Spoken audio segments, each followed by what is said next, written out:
semuanya, jumpa lagi sama aku Ratna di Ratna Amalia Channel. Di video kali ini kita akan bahas bagaimana cara belajar CPNS di tahun 2021 ini yang efektif dan efisien.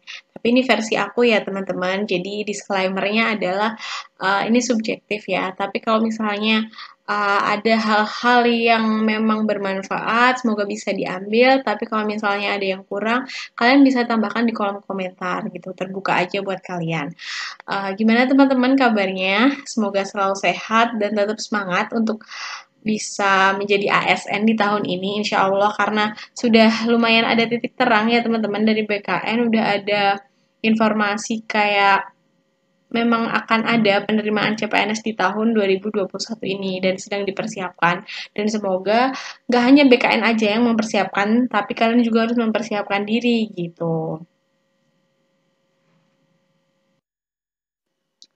Nah, teman-teman semuanya, sebelum kita ngomongin belajar efektif dan efisien, yang berarti bahwa gimana kita memanfaatkan waktu seoptimal mungkin gitu ya teman-teman untuk mencapai hasil yang semaksimal mungkin gitu. Mungkin dari teman-teman banyak yang uh, sekarang ini sedang bekerja di swasta atau masih ada yang harus menyelesaikan pendidikan dan memang sepertinya bingung ya teman-teman karena kayaknya waktunya itu kenapa terbatas sekali seperti itu. Nah, ini aku mau coba sharing aja ya teman-teman agar belajar kalian bisa lebih efektif, bisa lebih efisien. Jadi nggak perlu waktu yang lama, tapi gimana caranya menyusun strategi biar hasilnya tetap maksimal. Itu tujuannya ya. Nah, sebelum kita ngomongin belajar efektif dan efisien, aku mau ngomongin sedikit nih teman-teman tentang persiapan itu sendiri. Jadi persiapan itu secara umum ya. Persiapan itu bisa kita kelompokkan nih teman-teman jadi dua. Yang pertama persiapan sebelum dan persiapan menjelang ujian. Kalau persiapan sebelum, itu tuh yang jauh-jauh hari kayak sekarang nih ya teman-teman. Kalian harus meluruskan niat dulu. Buat apa sih tujuannya untuk jadi ASN atau jadi CPNS itu untuk apa. Terus kalau niatnya udah baik, insya Allah jalannya juga akan mudah gitu. Terus belajar. Jadi kalau kita udah niat, kita berdoa juga kan teman-teman, kita juga harus belajar dong, harus usaha. Nah, itu adalah ranahnya kita, ikhtiarnya kita gitu. Dan selain itu kita juga harus afirmasi positif. Jadi afirmasi itu kayak kita ngomong yang baik gitu loh. Aku lolos, aku lolos, aku lolos. Dan itu insya Allah juga akan jadi doa gitu teman-teman. Tetap positive thinking aja gitu. Kalau kita bisa gitu. Jangan minder dulu. Wah kayaknya saingannya banyak. Nggak gitu juga teman-teman. Selama kalian mau usaha, selama diiringi dengan doa, insya Allah kalau memang rezekinya ya teman-teman akan bisa didapatkan. Dan yang kedua adalah persiapan saat menjelang ujian nih teman-teman. Jadi nanti kalau misalnya mau ujian, jangan lupa untuk berdoa itu pasti ya. Minta restu dan doa dari orang tua kita masing-masing. Terus menyiapkan hal-hal yang perlu dibawa saat ujian, kayak misalnya pensil, kayak misalnya kartu ujian, dan lain sebagainya. Dan jangan lupa ya teman-teman, yang paling penting adalah kerjakan dengan tenang. Jadi percuma udah belajar berhari-hari, berbulan-bulan, tapi pas mendekati hari H malah panik gitu. Jangan sampai ya teman-teman, tetap tenang gitu. Oke teman-teman, jadi kalau tadi kita bicara soal persiapan ya, hal utama banget ya setelah kita niat nih, kita udah niat, udah sungguh-sungguh, kita harus menetapkan target nih teman-teman. Jadi target ini di antara niat dan usaha, yaitu belajar ya. Nah, target ini kita tetapkan untuk apa? Kita seperti halnya kita tuh mau ke suatu tempat gitu. Kita harus punya tujuan. Tujuan itu target itu ya teman-teman. Kalau tujuan umum kan kita kan pengen jadi PNS gitu kan. Nah, tapi kita juga harus punya tujuan-tujuan khusus, tujuan-tujuan spesifik. Kayak misalnya kita harus lolos SKD dulu nih, gitu. Lolos SKD, terus habis itu SKB juga harus kita maksimalkan, kayak gitu. Nah, tapi yang aku mau fokuskan di sini adalah untuk persiapan di SKD-nya ya teman-teman, karena ini adalah step awal yang menentukan sekali untuk kalian. Nah, teman-teman ini aku maksud dengan target atau tujuan kita. Jadi kan kita pengen lolos SKD CPNS dulu nih ya sebelum bisa masuk ke tahap SKB.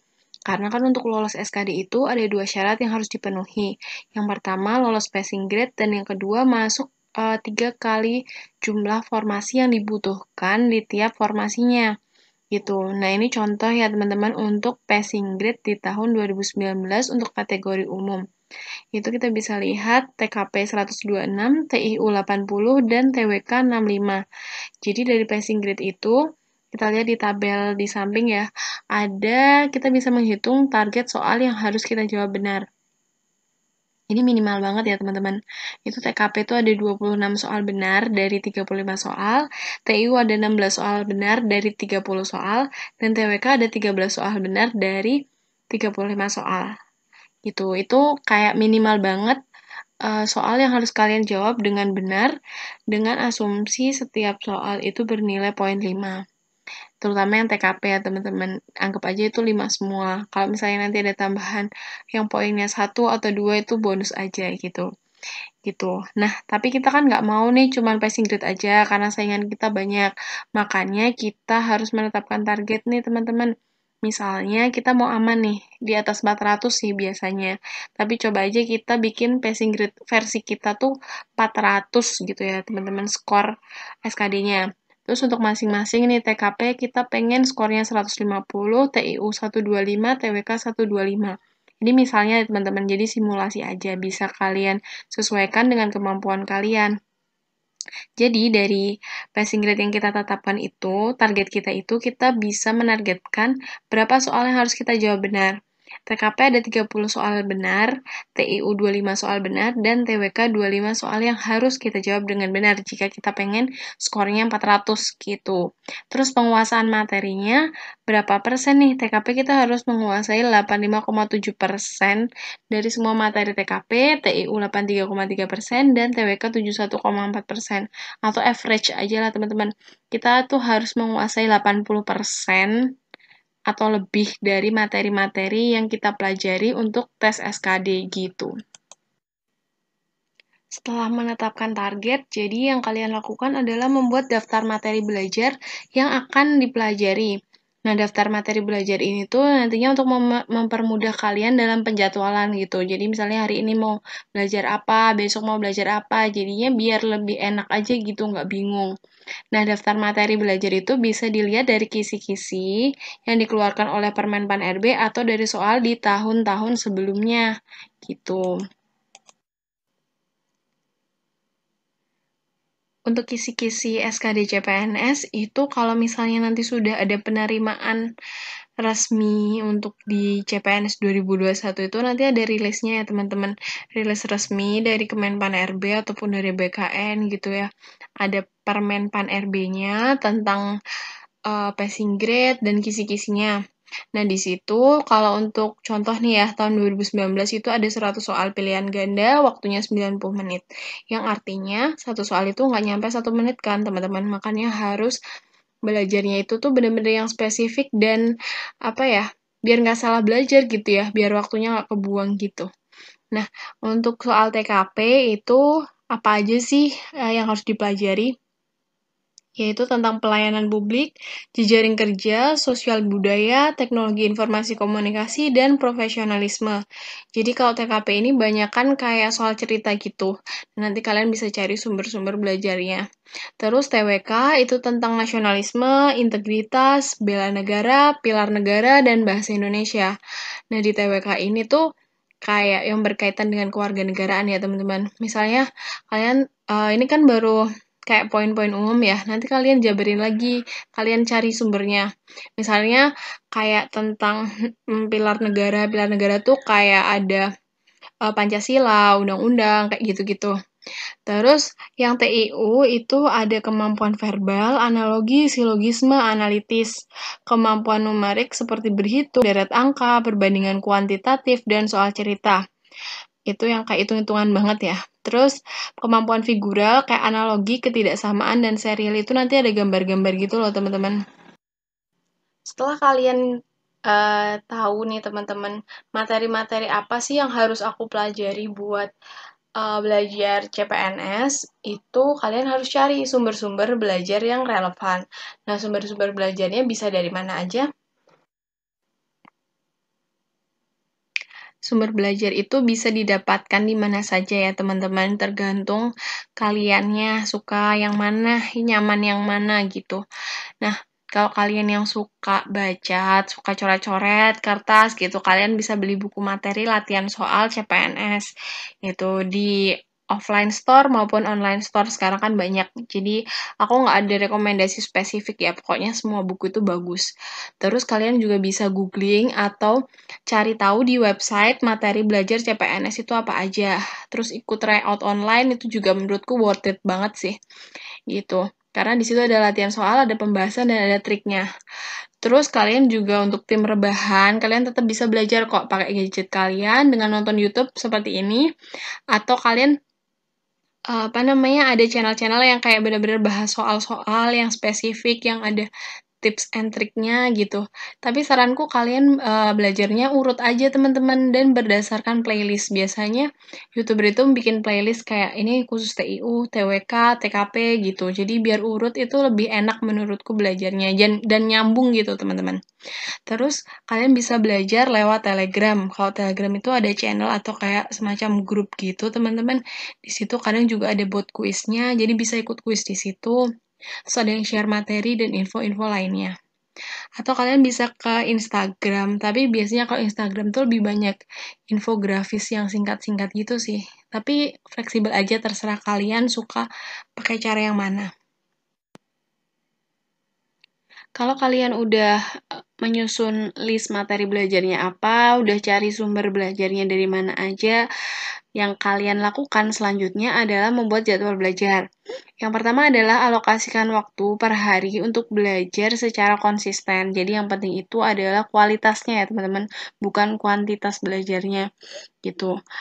Jadi walaupun misalnya sedikit aja, 1 jam aja misalnya per hari itu tuh kalian jalankan secara rutin itu udah sangat bagus ya daripada kalian langsung 5 jam tapi pas mau menjelang ujian jadi SKS gitu ya, itu kan nggak bagus gitu, buat kesehatan juga nggak bagus kan. Makanya yang penting dari sekarang mumpung masih jauh-jauh hari, dirutinkan aja belajarnya gitu. Terus lakukan secara konsisten, karena konsistensi itu yang paling penting. Terus hilangkan sumber distraksi dan jangan menunda jika sudah waktunya. Jadi kalau kalian misalnya ngeset waktu nih, aku mau belajar 1 jam di pagi hari gitu. Misalnya jam 5 sampai 6 pagi, biar pikiran masih fresh gitu. Nah, itu kalian juga kalau udah jam 5 pagi harus cepat-cepat, harus cepat belajar gitu. Jangan ditunda, antar 5 menit lagi, nggak boleh kayak gitu ya. Terus hilangkan sumber distraksi, kayak misalnya yang paling sering adalah HP yang kita biasanya dapat notifikasi, terus pengen buru-buru balas chat, nah itu dihilangkan dulu selama waktu belajar itu. Kecuali kalau kalian mau googling gitu, nggak apa-apa sih. Gitu. Yang penting kalian atur waktunya. Terus jangan lupa buat catatan atau rekaman materi belajar. Nah, kalau kalian udah belajar, udah menyusun materi dengan baik, terus udah nyatet, terus udah punya sumber belajar yang banyak gitu kan, udah bikin catatan yang lengkap, yang harus dilakukan banget adalah do more exercise. Jadi harus banyak-banyakin latihan aja gitu, karena dengan latihan yang banyak itu nantinya kita akan terbiasa gitu, terbiasa manage waktu dan juga lama-lama akan kayak hafal, akan tahu, oh polanya seperti ini, soal-soalnya kayak gini-gini gitu. Jadi kalian bisa lebih pede aja gitu teman-teman. Oke teman-teman, terima kasih telah menonton videonya sampai akhir. Semoga apa yang aku share hari ini bisa bermanfaat untuk kalian mempersiapkan penerimaan CPNS di tahun 2021 ini. Jangan lupa untuk teman-teman untuk support selalu channel aku dengan cara subscribe, nyalakan lonceng notifikasinya agar tidak ketinggalan video-video aku selanjutnya, dan juga jangan lupa untuk like, untuk share ke teman-teman kalian supaya bisa membantu mereka untuk juga belajar sama-sama gitu ya. Jangan lupa juga untuk komen apa-apa aja yang masih kurang di video aku ini, dan juga saran dari kalian juga sangat aku butuhkan.